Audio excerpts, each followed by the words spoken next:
Hello, everyone. Welcome to William and the Magic Box. Today on our show, we are going to have Dylan. Dylan is from England in the UK. So let's see what Dylan has to say. Enjoy the interview. So, hello, Dylan. How are you?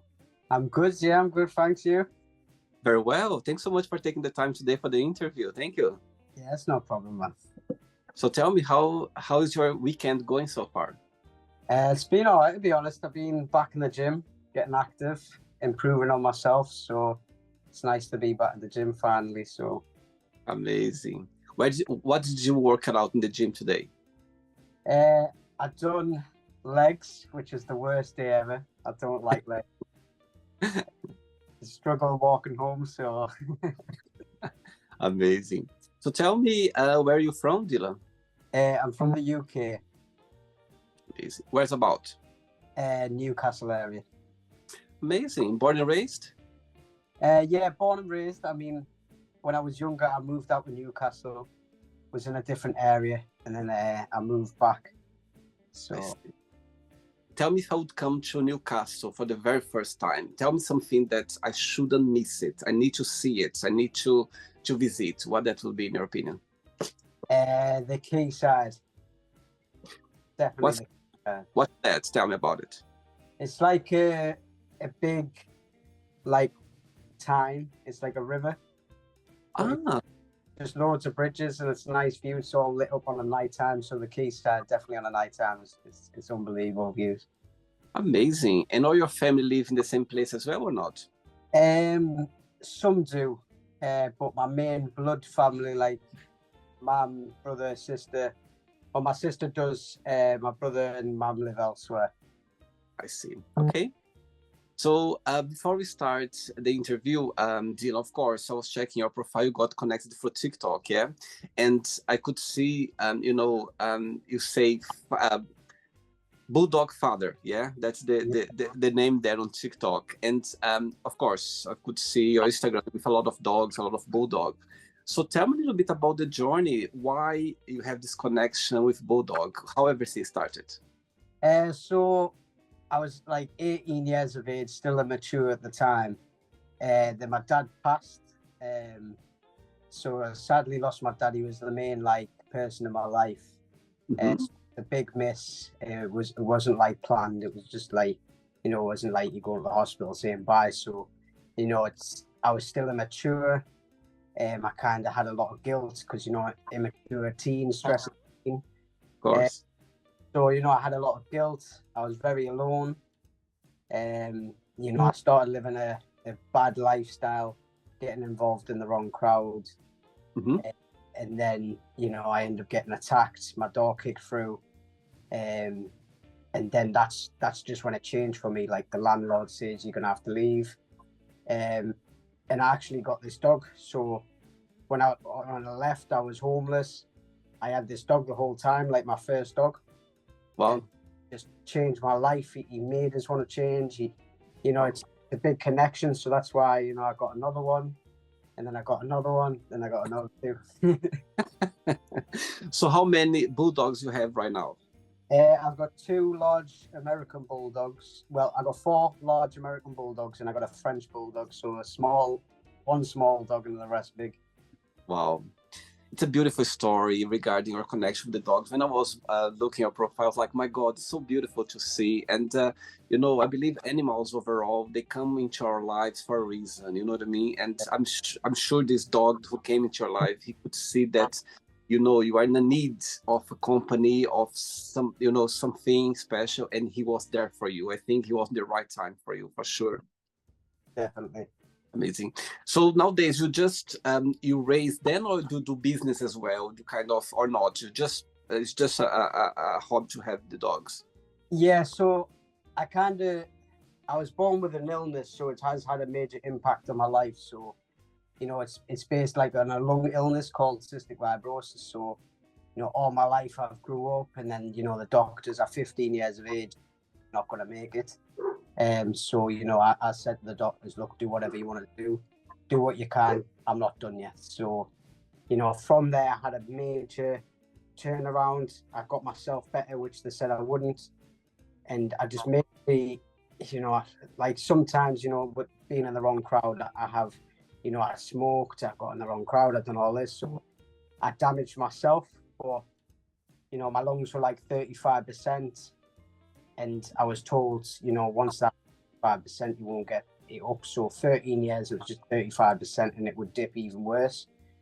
So like any chest infection, it could be life-threatening, really. So, Wow.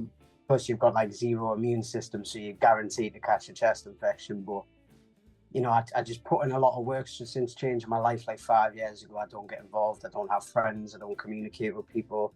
Don't speak to the family as much. So it's kind of, I'm isolated, but isolated in a way I can better myself and focus on myself, not counting on people, stressing myself out. You know what I mean? So it's like, it's just had a major impact. So it's like I can't, I've tried to work before, but it's like I don't get no contract hours. And then if I go to hospital for 2 weeks doing their IV drips, they kind of just say like, look, we'll try and get you in. It's like kind of nicely saying like we can't have you anymore, basically. So I see. Okay. Thanks so much for sharing that personal event, Dylan. I think somehow as well, talking about those events in life, it's a part of healing and also helping other people as well. You never know who's watching this interview right now, and they might be in a situation that maybe you've been before or you're faced now, and is inspired to see someone talking about. So thanks again. Thank you. Right. Are you ready to go on a beautiful journey through your memories in life and share your point of views? Yeah. Amazing. Welcome to William and the Magic Box. So I have here my best friend.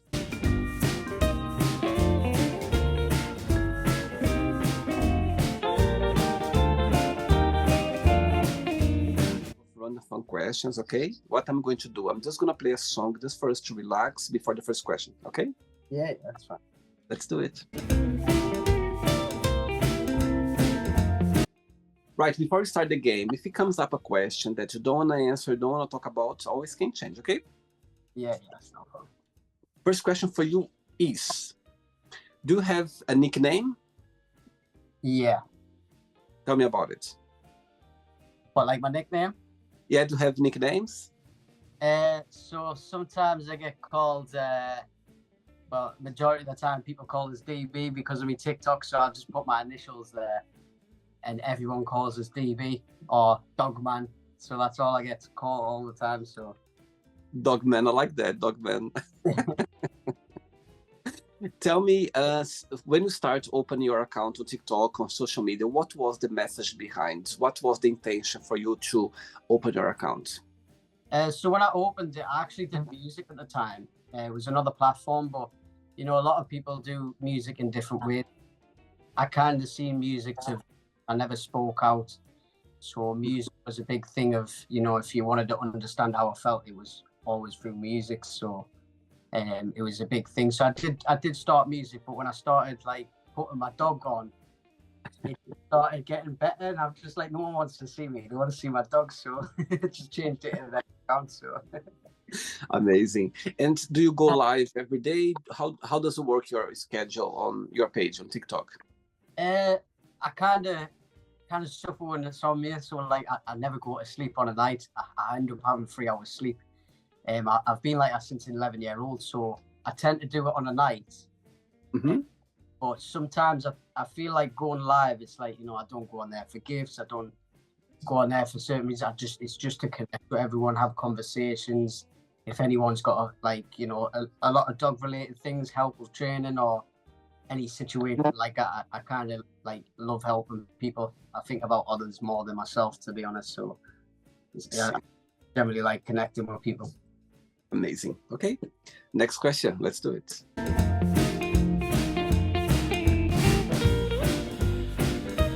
Next question for you is, which person do you talk to the most? I don't have a person in mind. I have like a group that I know online with dog related things. So I do connect with some people in the dog community. But apart from that, I don't have like someone to talk to in person. I don't really communicate with in person. So I see. Dylan, when you think about yourself, when you analyze yourself, what's the biggest joy of being you? What do you like the most about being Dylan? I think it's my strength. So what I like is, I've been through so much, and even now, like my situation, everything that's went on, you wouldn't have thought, like, not long ago, I'm a big preacher in mental health, and not long ago, I'd say like 6 weeks ago, I was very at rock bottom. I'm still down there, but I've learned to enjoy my own company and learn to understand, like if people don't want to be in your life, that's fine. The right people will. Don't rely on people, and to, look back at your past and see what you've been through already. So it's what I like. My dad gave me that strength, and me after he passed, I kind of just threw it all away, and it just made us realize, like, I'm 18. My dad sat there for 18 years bringing me up. Why am I wasting what he taught me and how to treat people and how to respect? So it's what I like, definitely my strength, because no matter what, anything bad can happen, I just laugh. Like, I just kind of laugh it off, and that's my way of dealing with things, really. So I do like the strength that I have built up, definitely. That's amazing, Dylan, to see. I totally agree. I think sometimes when you go through tough times, if you laugh about it or if you just have a smile, somehow it warms a little bit more. It makes things more easier in a way. Yeah. Are you okay to talk about your dad? Yeah. So when you think about him, when you think about your dad, what's the best memory that comes to your mind?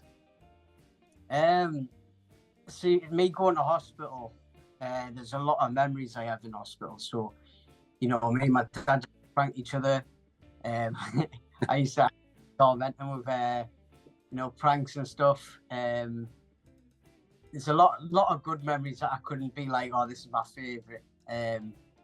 I think one of the best memories, he did come in drunk one time, and he couldn't handle it. He thought he was still young. He couldn't handle it, but me and my brother had to carry him up the stairs one time, to where we got halfway up, and he's just leaned back and he's fell all the way down the stairs, and the Oh my God.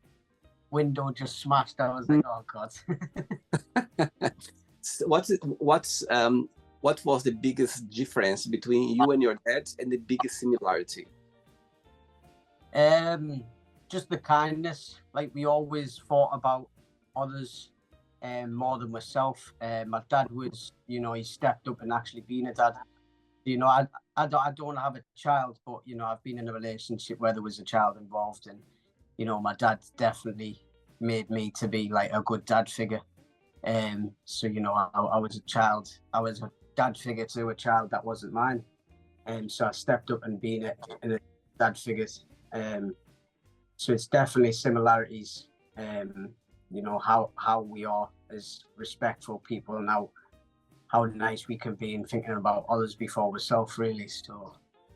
And the difference, what was the biggest difference between both of you? He was a little bit taller than me, and I had So he was taller than you?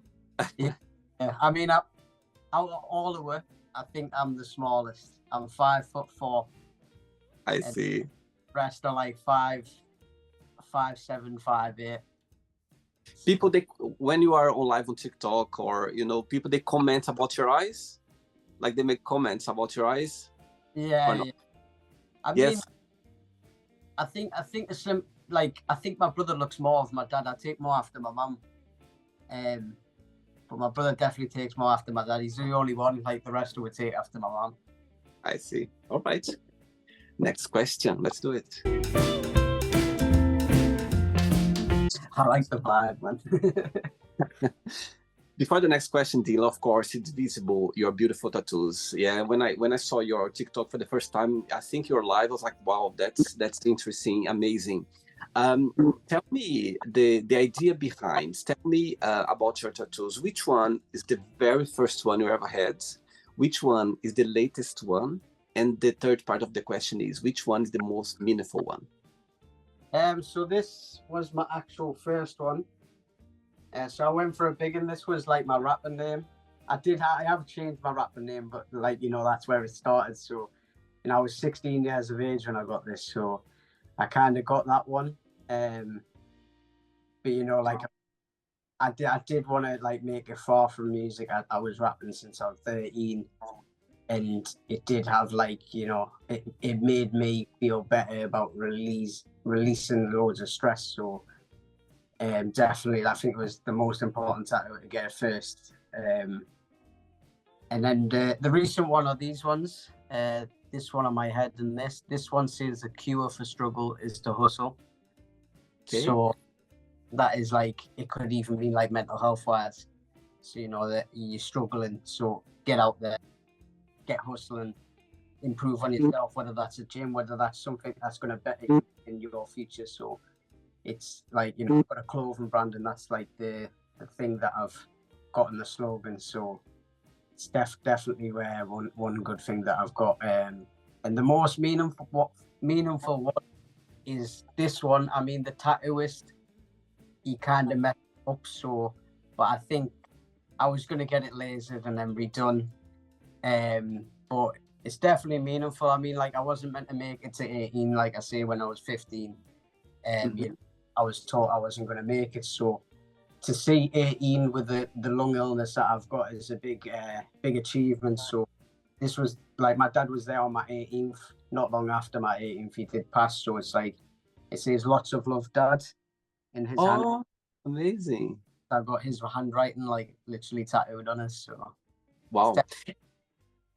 And 1999, it's your age, is it where you were born? Yeah. So yeah, to be honest, I kept getting ID'd. You know, like I'm 25 now, so it's like kept getting ID'd. But I did want to get 1999 tattooed, but I thought the face, or am I doing it too much? So I just shot it on my neck. I was like, get ID'd anymore. I think it's easy for you when you go on a date or when you meet people. They don't need to ask your age. They just work it out when they see 1999. Yeah, definitely. And are you planning for a next one? Yeah, I've got it booked in for 2 weeks. So I did get a big piece at the back of my head here, and I've got a rose shaded in there, and I got 2 stencils, so them 2 aren't shaded in, and it's been 2 years now, but it put us off because it's the first tattoo that's actually hurt, and it actually gave us a migraine, and it was like that for 5 days, and I thought, nah, I'm not going back, but I am getting finished and then working on the side of my head, because I pay a lot of money for haircuts every 2 weeks, so I'm going to learn to do it for myself, so the tattoos will make it look a lot better. Amazing. Okay. Next question is, who was your favorite teacher and why? Favorite what? Teacher at school. So he was actually a supply teacher, and you know, sometimes I still you know, like I actually know a daughter. Sometimes I communicate with her, and she asks how I am through her daughter. But this was in primary school. But you know, I went through a lot in primary. You know, like being different, and then like, you know, bullied. So she's a major help. So you know, she would literally, I loved drawing as a kid, so she would get us to bring drawings, and she was really, oh, this is brilliant, you know, telling us to do this, telling us to do that, giving us ideas. And every time I was like, you know, angry in school or anything, she would take us aside and we would do like some crafts and stuff. So she was probably the best teacher I've ever come across. Wow. Hopefully this interview gonna get to her somehow, and she's gonna be smiling, just to know that for sure. Yeah, Next question, ready? Yeah. Let's do it. Next one. Do you like dancing, Dylan? I'm not a good dancer. I got no rhythm, to be fair. I got rhythm rapping wise, but I got no rhythm dancing. So I don't maybe, but nah. Next question is, what motivates you the most in life?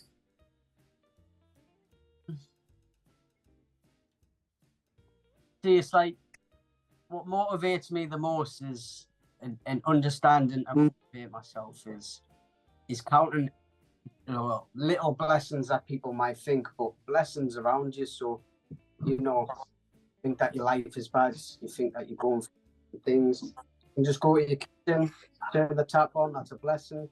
You can go and, look at your clothes, look at your cupboard, look upstairs. You just got to appreciate the little things. So that's what I kind of do. I appreciate the little things that you just walk past every day and you don't understand how blessed you are. So I do literally count the little blessings, and then I motivate myself because my dad I used to have to question, am I proud? Like, will my dad be proud of us? So I'm thinking, why do I have to question that?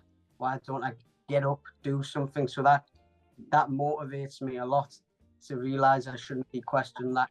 I know he would be proud regardless, but I want to make him proud and just show that he hasn't wasted 18 years of his life.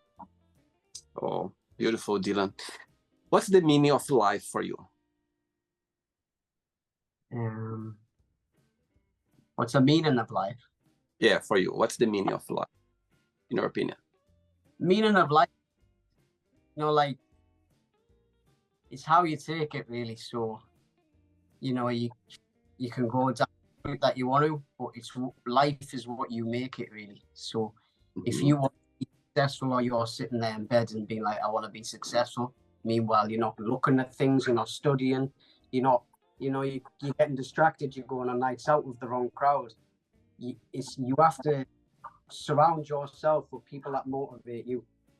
So you need to get in the right crowd. You don't want the friends saying, are you coming out for a drink? You want to keep doing this, you want to keep doing that. It's what you make it, really. So that... 3 questions left. Let's do it. Next question for you is, what is your luck number and why you consider that? My lucky number is 17. And the reason I say 17 is because sometimes I would buy things and it would have the number 17 on, so it casually get on. And one time I went to a live casino, and I was kind of like, what brings my attention? And it's always that number 17 that's been there. So I put all my money on number 17 that one time, and that was it. Like it dropped on the 17. So it's like, it's kind of, I've always holded that number 17 and kept that 17. I mean, I'm getting 17 tattooed on us eventually, definitely. So it is definitely my lucky number. And it's like, just every day, it's like good events in my life, it all adds up to the 17th. So definitely relate to the 17th. I totally understand your point. My number is 3. Yeah, everything. When I was a teenager, like before I moved to Europe, back in Brazil, I went to astrologer. Yeah, a person who understands numbers and everything. And this person told me, William, your number 3, like 13, 33, 23, everything connected with 3 is your lucky number. And somehow I knew it already. And I tell you, I moved to Europe on the 13th of March to Portugal. I moved to England on the 13th of March as well. I started my job on the 23rd of January. So I have so many events in my life that the 13th, the 3rd, so there's always a number behind. I understand it somehow follows us, you know what I mean, those numbers. Yeah, definitely. What's your star sign, astrology? I think it's a Pisces. I did think it was Aries for ages, so I was... It's beginning of March? Yeah, 2nd of March, yeah. I see. My mom is Pisces, actually, but she's the 9th of March. Yeah. Yeah. I mean, I haven't looked into star signs. You are Pisces? I get taught a lot about star signs, but I've never looked into them. I see. Okay. It was 2 questions left, wasn't it? I forgot. I asked 2 questions. So, yeah. Yeah, question. Let's do it. Next question for you is, if you had the superpower, would you rather be invisible or be able to fly? And what would you do? That's a good one. I mean, both are good. I mean, flying, you can travel the world, so you can go and experience things. Being invincible, you can maybe be invincible and jump on a plane. So I think invincible because it would be nice to, you know, see what people say behind your back. And it would be nice to, you know, like say if you were to, I don't know, like be a celebrity. I think a lot of celebrities would like to be invincible. So you can travel, you can go and do things. So I think invincible, definitely. So I could be left alone sometimes. Amazing. Last question, ready? Yeah. Let's do it. Last question. Before the last question, during the interview, you're saying that you do some music, yeah? You're connected with music. So tell me, who was your big inspiration for you to create your rapping music? See, one of my friends actually did it, but I used to write the lyrics. And the first lyrics I wrote was something for my dad for Father's Day as a kid. Wow. So I did that for his cards. And then one of my friends were like, you know, I went through falling out with my friends, and you know, they end up setting us up with some persons. So it did have an impact. So I was fully isolated then. They were only friends I had in Newcastle, because I'd moved from a different place. So that's the only connection I had, and I loved in Newcastle.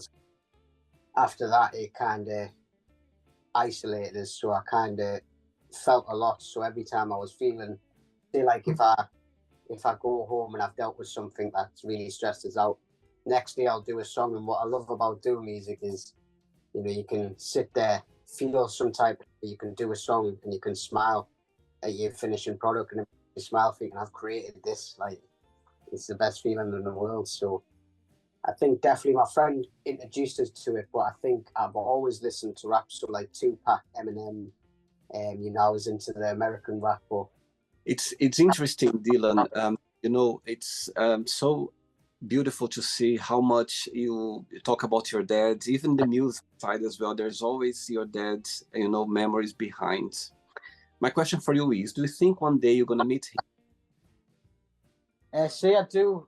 If I go through something and I'm stressing, so like when I did get kicked out of the house, I generally thought to myself, like, this is it. Like I've absolutely ruined my life and I haven't made my dad proud. So I actually suffer PTSD, which I have traumatized and like nightmares and stuff like that. And I go through a lot of horror through my nightmares. But sometimes there's good memories where, you know, I have very good memories. And, you know, if I stopped eating and going through a depressing stage, I would have a dream of him taking us shopping and saying, what do you want? And stuff like that. And I did, when I was younger, he did have this ring, and he asked us, he said, what ring do you want if anything was to ever happen? And I chose the ring that said Dad. That was my favourite ring in it. He said, I can't, because my brother bought us that. I said, well, I don't want anyone else. I want that one. And I just simply can't. But he did give us, I think it was like around Christmas, I was 7 years of age. He gave us this, gave us money to go and buy some toys. And I went and I seen that ring in the shop, and I says, I want it. And he said, no, like, buy some toys. I says, you said whatever. I can, like, you know, want like £70. You know, I've got it. I still got some left for toys. This is what I want. So I still had that ring. But not long after he died, I was smoking in the garden and I flicked it, and the ring slipped off and it just vanished. Totally vanished. It'd been lost for 2 years. But before I actually left that house, we were cleaning the garden, and my brother was raking the garden. Wow. I know where that ring was appeared on the rake. So it was like, it was as if he said, like, here you go. Like, there's no attachment to this house, because there was a lot of memories in the house, and I generally thought like I'd be lost. At the same time, it made me depressed as well. So it was like as if like, I'm always with you. Here you go. Move on with your life. Go and make us proud. So it was definitely like, I can see certain signs and connections and stuff like that. So I am a believer in God now. I mean, I don't go to church, but I do have crosses all over the house. I wear rosemary bead necklaces. And I am looking to maybe attend and study a lot more on religion. So amazing. Amazing, Dylan. You know, it's beautiful to see how much you love him still, and I'm sure whatever he is, I'm sure he's smiling now knowing that, and I'm sure he'll be by your side, somehow, in memories or in spirit or in presence, always gonna be there for sure. Amazing. Last question, ready? Yeah. Let's do a last one. But before the last question, tell me what bulldogs have taught you so far. What of the what? What's the dogs that you have? What they taught you so far in your life? What's the lesson you've learned from your dogs? Definitely loyalty. Mm-hmm. Love. Sometimes when you get in a relationship and stuff like that, things don't work out. You feel destroyed from it. And then when you isolate yourself and a lot of friends switch on you and stuff like that, it's, loyalty and perspective on both sides. So friendship and relationships, they've definitely showed me the true definition of loyalty and love, and gave me a reason to get up in the morning. Like without the dogs, I probably would have been sat in bed, wasting my life away. I suffer with, like social anxiety. I hate crowded places, but I know I have to get out there with my dogs. So the reason I leave the house, the reason I do things. So they've definitely taught us that. I mean, one of my ex-partners did say it's either me or the dog, and here I am with 5. So that's got more, you know what I mean? So I definitely use my dogs over anyone in my life. Beautiful. Last question is, what is the scary thing that happened to you?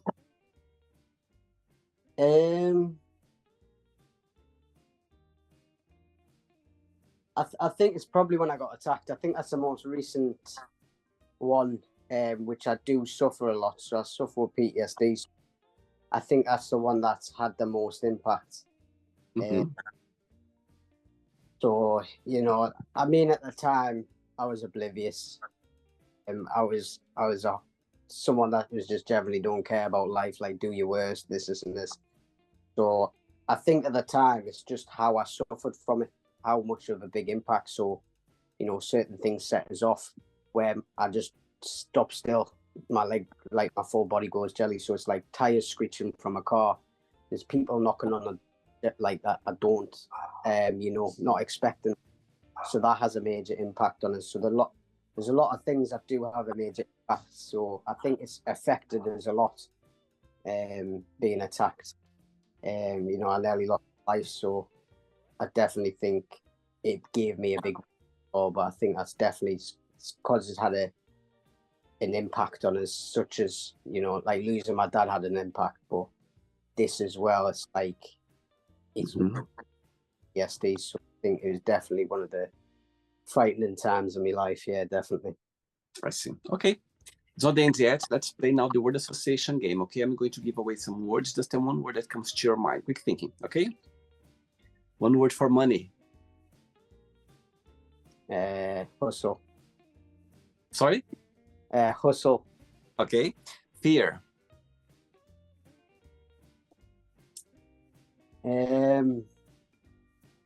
Anxiety. Family. Dogs. Sweet. Life. Blessing. Love. Loyalty. Religion. Fear. Sex. You'll go off love, yeah. Huh? You'll go off love, yeah. Politics. I probably wouldn't be able to say the word I'm going to say about politics. Friendship. Trustworthy. Desire. Inspire. Regret. Lessons. Success. Grind. Wish.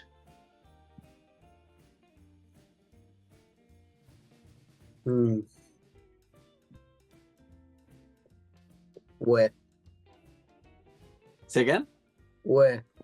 Okay. Happiness. Yourself. I like that. One word for Newcastle. Geordies. One word for England. I mean, it's a bit of a nightmare at the minute, England. I mean, there's a lot of different like situations happening. A lot of things that I don't agree with. They just currently banned a dog, you know, that I've been around in my TikTok about as well. So, you know, I think the people in charge need to understand and stop, like, you know, having a quick fix. They're going to have the same problem over and over again. So I think they definitely need to, you know, work on things and situations, handling things better, then they'll get respect from other people. So I think England's a bit of a disaster at the minute. Amazing. Okay. And the last one now, dogs. One word. Trust and loyalty. Amazing. Okay. Let's pretend now that, for example, if I would meet your dad before he passed away, if I would ask him to define yourself in one word, what he would say, in your opinion?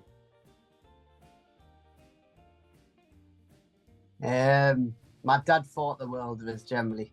Even when I was a teenager, he definitely felt the world of us. So I think one of the words he always used is he's proud. That's one word. So I think he would describe us as a good, loving lad. Even if I was, you know, a strong teenager at some point, he would definitely always, you know, especially our music. It's all like when he used to, you know, go have the odd drink on maybe twice. He would always say it did embarrass us because I was young at the time. This is my son, he played my music. So I definitely know that he was definitely proud. Amazing. Great. Let's play. You okay? Yeah. Okay. Let's play now Dylan and the Magic Box, and you can ask me a question. Okay, Dylan, you can ask me a question now. Question I would do, what I would say is, maybe if there's anything in your life you wanted to change, and if you could, what would it be, and what would you have done different? Good question, actually. Good question. You know what? The first thing that came to my mind, it's about overthinking. Yeah, nowadays I can control a little bit more, but still there. You know, I think my life I would be a little less anxious. Sometimes I can get anxious. Sometimes, you know, not for a bad thing, but a good thing as well. If I get too excited, I can get a bit anxious, and I can, be drained. Sometimes I just lose energy, a lot of energy. So yeah, I think if I could change something about myself, it's about this overthinking, you know, way that sometimes it can drain me, can take a lot of my energy. And I think if I would know this like before, I think I would manage well those moments when I was feeling anxious and I didn't know why, and it's because I was drained about overthinking too much. That's my answer. One thing I learned about overthinking was it's a bad thing, but not a bad thing at the same time, because, you know, it could be overthinking, like, am I doing right? Am I doing this? But it's always, you know, if you were sat there comfortable in the situation, but it's really not where you want to be, but you were like, I'm comfortable. Overthinking it, and sometimes you overthink, which you're thinking like, what can I do better? What can I do? It's not good enough. It's not good enough, and there's always room for improvements. But I think overthinking it definitely does drain you. But I think definitely sometimes it is a blessing. Even my PTSD, it's made me very wary of people, which is, it's bad stuff with it, but it's definitely a blessing in a way, because I'm very curious and who people are and what they are. So I like that, actually. I like that, Dylan. I like the way you put things. It's so true, because, you know, sometimes I'm overthinking, but for a good thing as well. You know, I get an idea and I get so excited about it, and I keep thinking. But I understand it makes sense. Sometimes, you know, you just need to control it, how to deal with, you know, yeah, somehow just come down and be more relaxed about it. Did you Yeah. enjoy the interview? Yeah, it was good, man. I love the interview.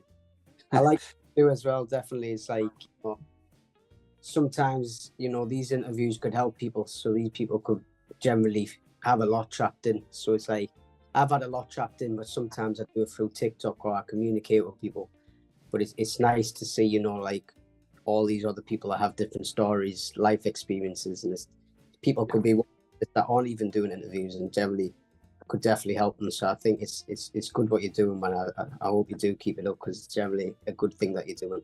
Thanks so much. Thanks for the kind words. And I can tell you again, Dylan, I'm so glad we connected. I'm so glad that you accept the invitation because it's so inspiring to see someone who went through so much in life. Now you are so young and you had so much to go. You lost your dad, you know what I mean? I'm sure it wasn't easy for you to deal with, but at the same time as well, I can see how grateful you are for life, and you turn around things, and it's beautiful to see. So carry on as well, you know, your music as well. Please, you know, try to keep it on, keep with your dogs on TikTok. It's beautiful to see your lives, and it's beautiful. So thanks so much again, and keep it going because life is beautiful, and there's always a way for us to enjoy life. You know what I mean? And it's beautiful to see. Before you go, if you can share a positive message, anything that you live by. I always live by never let anything that someone says affect you. Mm-hmm. Simply because you don't want to waste your energy on people that generally don't mean anything to you, or even if they do mean anything to you, you don't want to stress yourself giving people a reaction they're dying for. They get a kick out of it. You be more better off sitting there silent and letting them crack on. That's what I always live by. So I let everyone just say what they want, and I don't stress myself out anymore. Amazing, very good. Thanks again. Thanks for taking the time for the interview, and keep in touch. It was a pleasure having you on the show. Okay, take care. Have a good night. Bye bye. Take care. So, did you like the show? Don't forget to give a like, share it, and also don't forget to subscribe to the channel. And if you'd like to be part of the show as well, first, subscribe to our channel, and after that, just go to our website, www.williamandthemagicbox.com, and send us a request saying why you'd like to be part of the show. And I see you there. Bye bye, see you next time.